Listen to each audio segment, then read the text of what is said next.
Hey everybody, and welcome to This Explainer. Today we're cracking open a really critical topic and dodging one of the biggest data traps you might face on the certification exam. Interobserver Agreement, or IOA for short. We're going to explore why macro-level calculations can completely skew your clinical data and exactly how we can calibrate it together with absolute precision. So let's dive right into mean duration per occurrence IOA. Here is our roadmap for today. 1. The macroscopic illusion trap. 2. Microscopic calibration.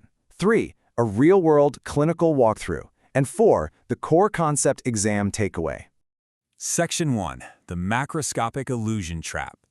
Okay, let's dive into this. A lot of practitioners naturally default to calculating total duration because, let's face it, the math is incredibly easy. But it's a huge trap because it completely ignores when a behavior actually happens. Just imagine this. Observer A logs exactly 30 seconds of pacing behavior right at the very beginning of a 1-hour session. Meanwhile, Observer B also logs 30 seconds of pacing, but they recorded it at the absolute end of that hour. So, what does this all mean? Did they actually agree on the behavior? Think about this in a practical sense. Did these two observers really agree on a single instance of behavior in real time? Observer A saw it at minute 1, Observer B saw it at minute 59. They observed completely separate events. Yet, crazy enough, your standard total duration formula will spit out a perfect 100% agreement score. That 100% is a massive false victory because they never actually agreed in real time. It represents a catastrophic failure of data reliability. We clearly need a better tool. Section 2. Microscopic calibration. Enter our hero solution. Mean duration per occurrence IOA. This completely reorients our focus. It acts as a microscopic, episode-by-episode mathematical calibration check. Notice those keywords, episode by episode. This actively forces us to evaluate observer alignment for every single behavioral burst independently. Basically, there's no hiding behind session-long totals anymore.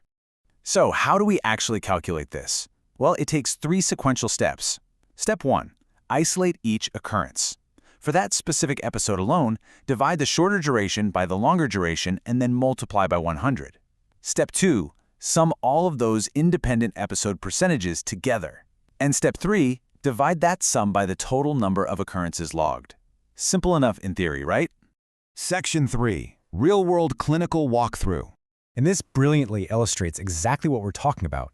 Let's run the exact numbers from a 10-minute session tracking vocal outbursts. The behavior erupts 3 distinct times. In episode 1, the primary tech logs 40 seconds, but the supervisor logs 30. Step 1, shorter over longer. 30 divided by 40 is a 75% agreement. Moving to episode 2, both observers match perfectly at 20 seconds. 20 divided by 20 gives us a flawless 100% agreement. Finally, episode 3. The primary logs 10 seconds, the supervisor 15. 10 divided by 15 yields a 66.67% agreement. Next up, we execute step 2.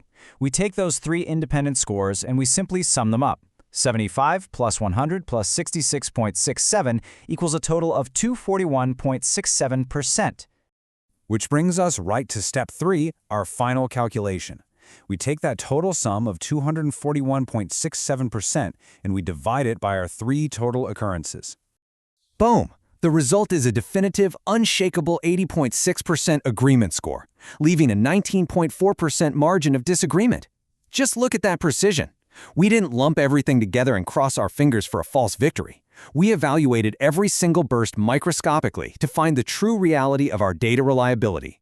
Section 4. Core Concept Exam Takeaway. So, why is mastering this absolutely crucial for your applied clinical practice? Well, mean duration per occurrence ensures that high agreement in one interval can never mathematically mask or cancel out severe disagreement in another interval. If your technicians are tracking completely separate episodes, this micro-level calculation will instantly plummet, revealing observer drift way before it can ruin a treatment plan. When you finally sit down for the exam and you encounter these IOA questions, you need to analyze the data structure provided in the vignette. Always look for these specific parameters on the 6th edition blueprint. If you see continuous timestamp data, and if the scenario describes highly variable behaviors, you must recognize that mean duration per occurrence is the exact formula required to guarantee internal validity. It's literally the only way to avoid the macroscopic trap. If you can apply this logic to your practice scenarios, congratulations, you hit the nail on the head, and your applied reasoning is perfectly aligned with the exam blueprint. But I want to leave you with a slightly provocative question to chew on. How does this level of continuous mathematical precision contrast head-to-head with the distortions created by discontinuous interval recording? Keep studying smart, keep engineering your environment, and we're going to dive into that exact question in our next explainer. Let's pass this exam.